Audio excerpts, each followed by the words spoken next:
My name is Mark Relos Guillermo. I am 34 years old, an electrical engineer by profession, and currently working here in the Kingdom of Saudi Arabia.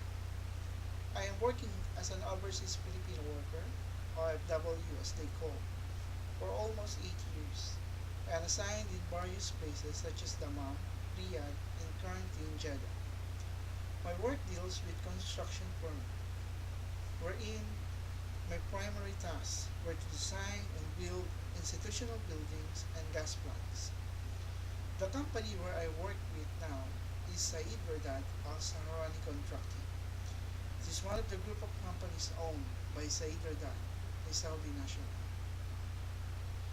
Currently, my job assignment is in King Abdullah University of Science and Technology, situated in Tuwal, north of Jeddah. Allow me to share briefly my work. I deal with the latest state-of-the-art surveillance cameras, sensors, radars, underwater detection, and other sophisticated equipments for intruders detection. And my task is to ensure that those security systems will be installed and commissioned in accordance to international codes and standards. I am doing it for almost 5 years.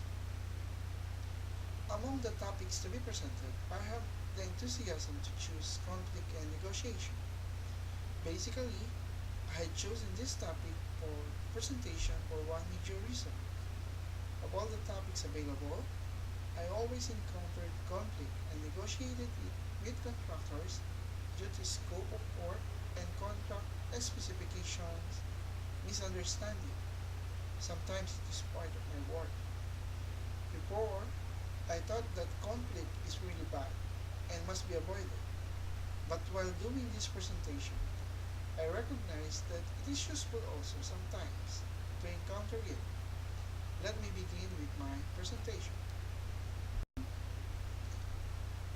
Upon watching this presentation, we should be able to define conflict, differentiate between the traditional human relations and interactionist views of conflict. We should be able also to contrast task, relationship, and process conflict, outline the conflict process, describe the five conflict handling intentions, contrast distributive and integrative bargaining, which is part of negotiation, identify the five steps in the negotiation process, and describe the cultural differences in negotiations.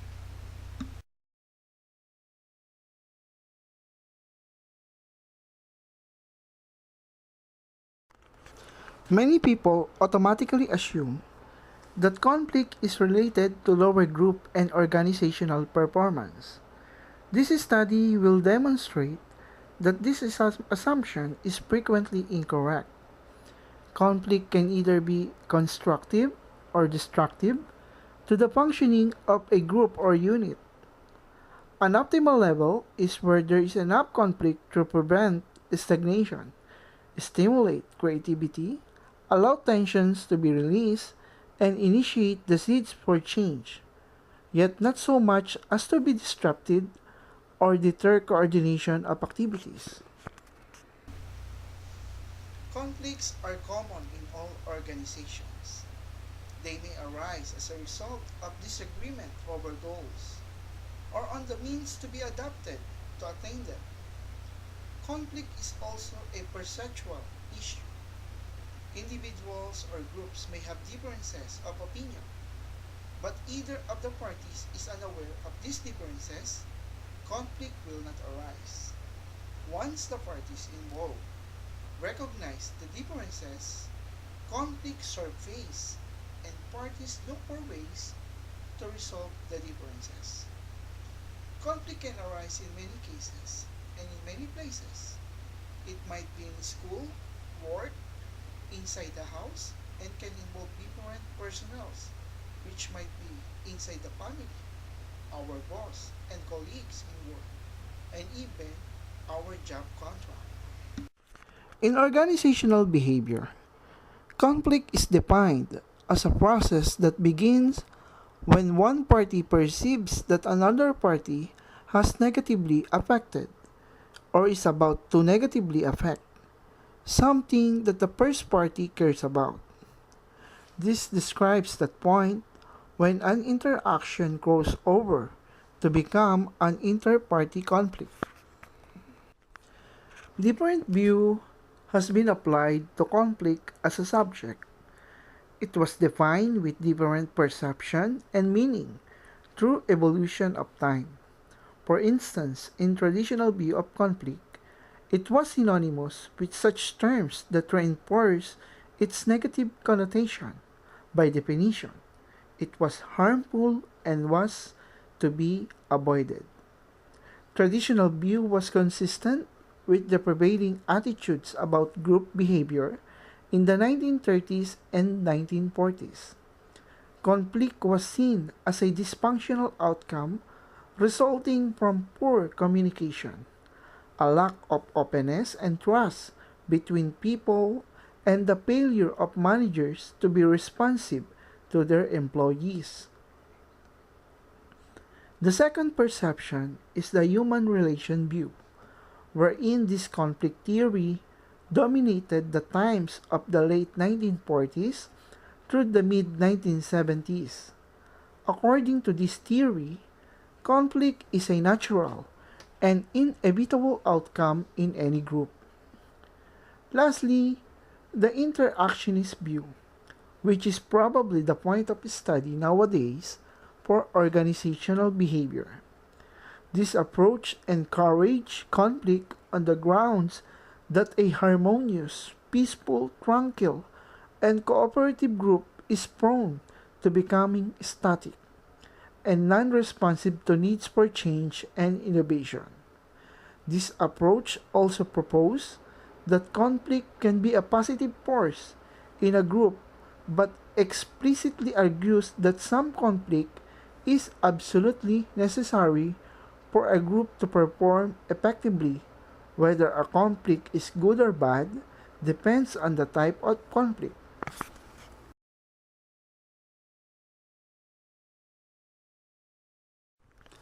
Not all conflicts are good. As we defined for this presentation, we'll discuss the application of interactionist view. Interactionist conflict can be classified into two forms: the functional and dysfunctional conflict. Functional conflict works towards the goal on organization or group.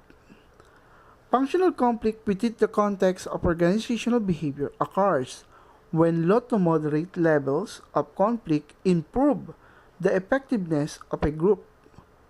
Conflict is constructive when it improves the quality of decisions, stimulates creativity, innovation, and encourage interest and curiosity among group members. It provides a medium through which problems can be aired and tensions released and fosters an environment of self-evaluation and change. While dysfunctional conflict blocks an organization or group from reaching its goals. When a conflict disrupts, it hinders job performance and upset personal psychological function. What differentiates functional from dysfunctional conflict? Let us now contrast task conflict, relationship, and process conflict. Task conflict, also called task-led conflict, occurs when employees disagree over their understanding of their goals and tasks. It is a disagreement between two people or in any group of people over decisions they should make. Team members will have different perceptions of their goals, different solutions, and opinions about the issue. Task conflict is normal in a workplace and doesn't need to be managed as assertively as relationship conflict. Relationship conflict, also called interpersonal or emotional conflict, takes place on an emotional or personal level between employees. Relationship conflict results from team members disagreeing with one another and thus viewing themselves as opposed to one another. It is basically a clash of personalities. Relationship conflict results in considerably more stress between employees and can be more difficult to manage than task conflict. Process conflict relates how the work gets done. It uses the 5 stages of process. Let us now determine the 5 stages of conflict process. The conflict process can be seen as comprising 5 stages, and these are potential opposition or incompatibility, cognition and personalization, intentions, behavior, and outcome. Stage 1. Potential opposition or incompatibility. The first step in the conflict process is the presence on conditions that create opportunities for conflict to rise. These cause or create opportunities for conflict to rise. These causes of sources of conflict have been condensed into 3 general categories: communications, structure, personal variables. Communications: different words, connotations, jargons, insufficient exchange of information, and noise in communication channel are all antecedent conditions to conflict. Too much communication as well as too little communication can rely foundation for conflict. Number 2, the structure. The term structure is used in this context to include variables such as size, degree of specialization in the task assigned to group members, jurisdictional clarity, members' goals compatibility, leadership styles, reward systems, and the degree of dependence between groups. The size and specialization act as forces to stimulate conflict. The larger the group and more specialized its activities, the greater the likelihood of conflict. Tenure and conflict have been found to be inversely related. The potential for conflicts tends to be greatest when group members are younger and when turnover is high. The greater the ambiguity in defining where responsibility for action lies, the greater the potential for conflict to emerge. Such jurisdictional ambiguity increases intergroup fighting for control or resources and territory. Number 3, personal variables. Certain personal types, for example, individuals who are highly authoritarian and dogmatic, lead to potential conflict. Another reason for conflict is difference in value systems. Value differences are the best explanations of these diverse issues, such as prejudice, disagreements over one's contribution to the group, and rewards to one's deserve. Stage 2. Cognition and personalization. Conflict must be perceived by the parties to it. Whether or not conflict exists is a perception issue. If no one is aware of conflict, then it is generally agreed that no conflict exists. Because conflict is perceived does not mean that it is personalized. For instance, A may be aware that B and A are in serious disagreements, but it may not make A tens or nations, and it may have no effect whatsoever on A affections towards B.